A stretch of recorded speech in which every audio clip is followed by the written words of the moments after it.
Hello everyone, this is the sixth video on MCQ series of class 10th physics. और आज के इस video में हम डिस्कस करने वाले हैं स्पेक्ट्रम से रिलेटेड कुछ मल्टीपल चॉइस क्वेश्चंस। तो उससे पहले मेरी आपसे रिक्वेस्ट है कि स्पेक्ट्रम चैप्टर आप पहले पढ़ लीजिए ताकि आपको MCQ सॉल्व करने में आसानी हो।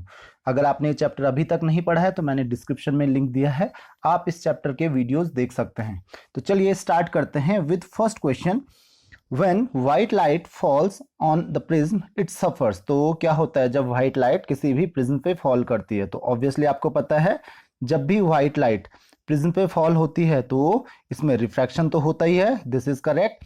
डेविएशन होगा ही, अगर रिफ्रैक्शन होगा उसकी वजह से डेविएशन होगा, और डिस्पर्जन भी होता है। It means answer is all of the above. तो इसका ऑप्शन हो जाएगा all of the above. Second question है आपके पास, the colour which deviates most through the prism. तो कौन सा कलर है जो सबसे ज्यादा डेविएट होता है? तो मैंने आपको पहले ही बताया है कि विबग्योर, जब आप विबग्योर की बात करते हो तो ये कलर पे डिपेंड करता है कि कौन सा कलर सबसे ज्यादा डेविएट होता है। ध्यान रखिए ये मोर टू लेस है, ओके।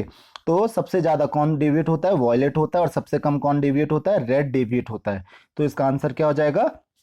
वॉयलेट हो जाएगा। अगर आपके पास ये ऑप्शंस नहीं है तो ये सीक्वेंस आप ध्यान रखिए, वॉयलेट सबसे ज्यादा, फिर इंडिगो, फिर ब्लू। मान लेते हैं अगर यहाँ पे वॉयलेट ऑप्शन नहीं होता तो इसमें आपका ब्लू ऑप्शन हो जाता। तो आई होप कि आपको ये क्वेश्चन भी समझ में आ गया होगा।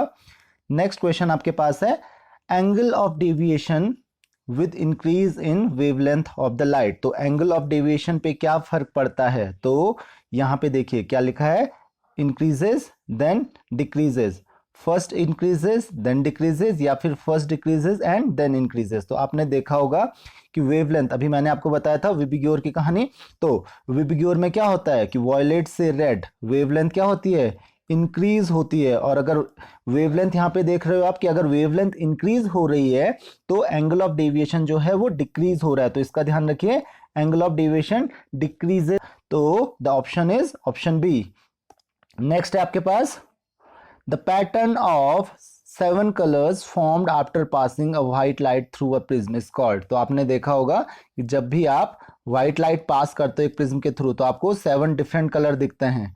तो इस पैटर्न को हम क्या कहते हैं? डेविएशन ऑब्वियसली नहीं कहते हैं, डिस्पर्जन तो इस फिनोमिनन को कहते हैं, तो ये भी नहीं होगा। और इस पैटर्न को हम क्या कहते हैं? स्पेक्ट्रम ऑफ लाइट कहते हैं। इसको क्या कहते हैं हम? स्पेक्ट्रम। तो ध्यान रखिए इस पैटर्न को हम कहते हैं स्पेक्ट्रम। नेक्स्ट क्वेश्चन आपके पास आता है, question number 5, most energetic waves are. तो सबसे ज्यादा एनर्जेटिक वेव्स इनमें से कौन सी होती हैं? So your answer is gamma rays. तो गामा रेज ध्यान रखिए, सबसे ज्यादा गामा रेज, जिसकी फ्रीक्वेंसी जितनी ज्यादा होगी उसकी एनर्जी उतनी ही ज्यादा होगी, या आप कह सकते हो जिसकी वेवलेंथ जितनी कम होगी। तो गामा रेज की वेवलेंथ सबसे कम होती है, ये सबसे ज्यादा एनर्जेटिक वेव्स होती हैं, इसीलिए ये सबसे ज्यादा हार्मफुल भी होती हैं हमारे लिए। नेक्स्ट क्वेश्चन है आपके पास, वी कैन सी ओनली। इनमें से हम केवल किसको देख सकते हैं? अल्ट्रा वायलेट रेज ओनली, या फिर केवल विजिबल लाइट, या फिर इंफ्रारेड, या फिर ऑल ऑफ दिस। सबको देख सकते हैं? जी नहीं, हम किसी को भी नहीं देख सकते हैं एक्सेप्ट विजिबल लाइट। तो correct option is visible light. तो ध्यान रखिए इसमें विजिबल लाइट के अलावा हम इलेक्ट्रोमैग्नेटिक स्पेक्ट्रम में किसी भी रेडिएशन को नहीं देख सकते हैं। तो आई होप कि आपको ये चीज समझ में आ गई होगी। नेक्स्ट क्वेश्चन है आपके पास, रेडियो वेव्स हैव। तो अभी मैंने आपको बताया था गामा से लेके, गामा रेडिएशन से लेके, और लास्ट में हमारे पास आता है रेडियो वेव्स। तो दिस इज द इंक्रीजिंग, आपने इलेक्ट्रोमैग्नेटिक रेडिएशन देखा होगा, तो ये क्या है?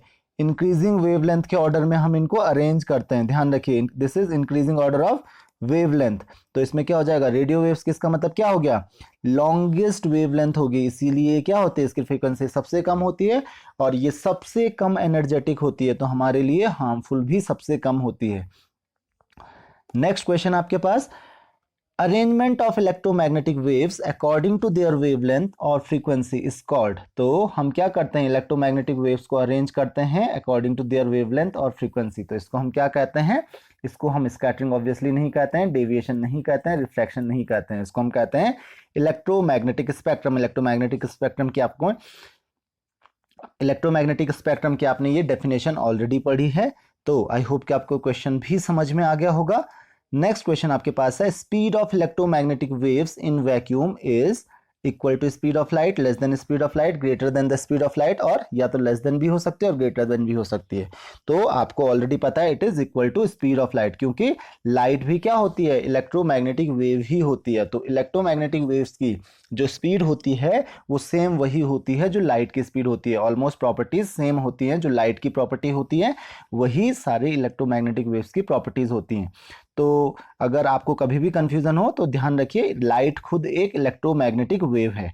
नेक्स्ट क्वेश्चन है आपके पास, इलेक्ट्रोमैग्नेटिक वेव्स आर। तो अगेन इलेक्ट्रोमैग्नेटिक वेव्स किसकी तरह होती हैं, पहला है ट्रांसवर्स, लॉन्गिट्यूडनल, या दोनों हो सकती हैं। तो इसका आंसर है ट्रांसवर्स वेव। जैसे कि मैंने आपको अभी बताया कि इसमें क्रेस्ट एंड ट्रफ होती है, तो लाइट वेव जो होते हैं वो इस तरीके से ट्रेवल करती हैं। तो यहाँ पे ये वेव्स किस तरीके से होते हैं, ये होती हैं ट्रांसवर्स वेव। तो लाइट की वेव भी कुछ इसी तरीके से होती हैं। तो ध्यान रखना, लाइट खुद एक इलेक्ट्रोमैग्नेटिक वेव है, लाइट की जो प्रॉपर्टी होगी वही प्रॉपर्टीज अदर इलेक्ट्रोमैग्नेटिक वेव्स की भी होगी। तो आई होप कि आपको ये क्वेश्चन समझ में आ गए होंगे। अगर आपकी कोई भी क्वेरीज हैं, कोई भी डाउट्स हैं, आप मुझे कमेंट्स, फेसबुक, इंस्टाग्राम कहीं पर भी क्वेश्चंस पूछ सकते हैं। नेक्स्ट लेक्चर में हम डिस्कस करेंगे एक और चैप्टर के एमसीक्यूज। तो इस वीडियो में फिलहाल इतना ही। See you in the next lecture. Thank you very much.